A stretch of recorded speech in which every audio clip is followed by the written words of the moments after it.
Hello বন্ধুরা, আজ আমি একটা নতুন রান্নার রেসিপি তোমাদের কাছে নিয়ে এসেছি। ফুলকপি দেখো চিংড়ি মাছ দিয়ে করছি। এখানে আমি ফুলকপিকে দেখো নুন হলুদ দিয়ে ভেজে নিয়েছি, আলুকেও ভেজে নিয়েছি।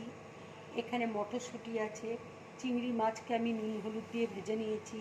এখানে ধনে গুঁড়ো আছে, জিরে গুঁড়ো আছে, নুন আছে, হলুদ আছে, লঙ্কা গুঁড়ো আছে, তেজপাতা আছে, এখানে আদা আছে, রসুন আছে, পেঁয়াজ আছে, গরম মশলা আছে। এবার আমি গরম মশলা, পেঁয়াজ, রসুন আর আদা এই একসঙ্গে চারটাকে বেটে নেব। এখানে দেখো টক দই আমি ফেটিয়ে নিয়েছি, আর এখানে টমেটো রয়েছে।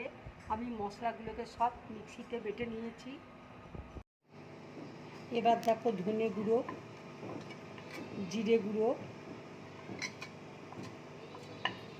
আর লঙ্কা গুঁড়ো, হলুদ সব একসঙ্গে আমি জল দিয়ে গুলে নিচ্ছি।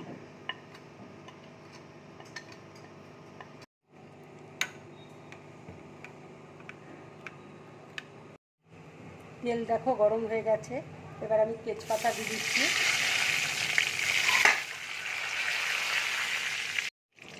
এবার আমি টমেটো দিয়ে দিচ্ছি। এবার দেখো আমি নুনটা দিয়ে দিচ্ছি। এবার দেখো আমি আদা, পেঁয়াজ, রসুন, গরম মশলা বাটাটা দিয়ে দিচ্ছি।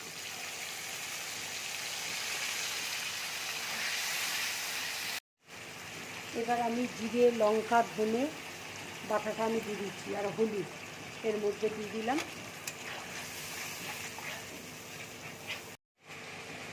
এবার আমি টক দইটা দিয়ে দিচ্ছি। এবার আমি কাশ্মীরি লঙ্কার গুঁড়োটা দিয়ে দিচ্ছি।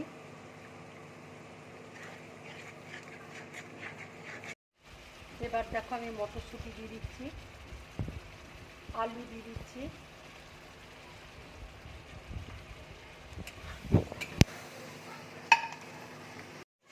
এবার আমি চিংড়ি মাছ দিয়ে দিচ্ছি, দিয়ে মশলাটাকে ভালো করে কষিয়ে নেব।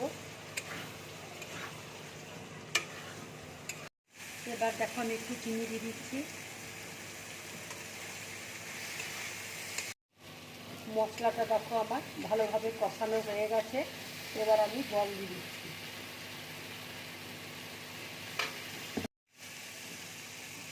এবার আমি জল দিয়ে দিচ্ছি।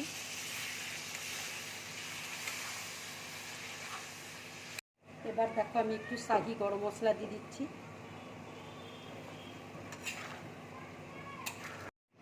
এবার দেখো ফুলকপিটা দিয়ে দিচ্ছি।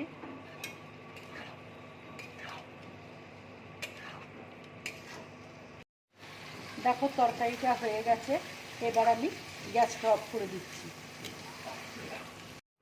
এবার দেখো আমি প্লেটের মধ্যে ঢেলে নিচ্ছি। বন্ধুরা, তোমরা এইভাবে চিংড়ি মাছ দিয়ে ফুলকপি করে খাবে, খুব ভালো লাগবে খেতে। এটা গরম ভাতের সাথে খেও, কিংবা রুটি পরোটার সাথে খাবে, খুব ভালো লাগবে। যদি আমার এই রেসিপিটা তোমাদের ভালো লাগে তাহলে লাইক করবে, শেয়ার করবে, আর ড্রিম ব্লগ চ্যানেলটাকে সাবস্ক্রাইব করবে। নমস্কার।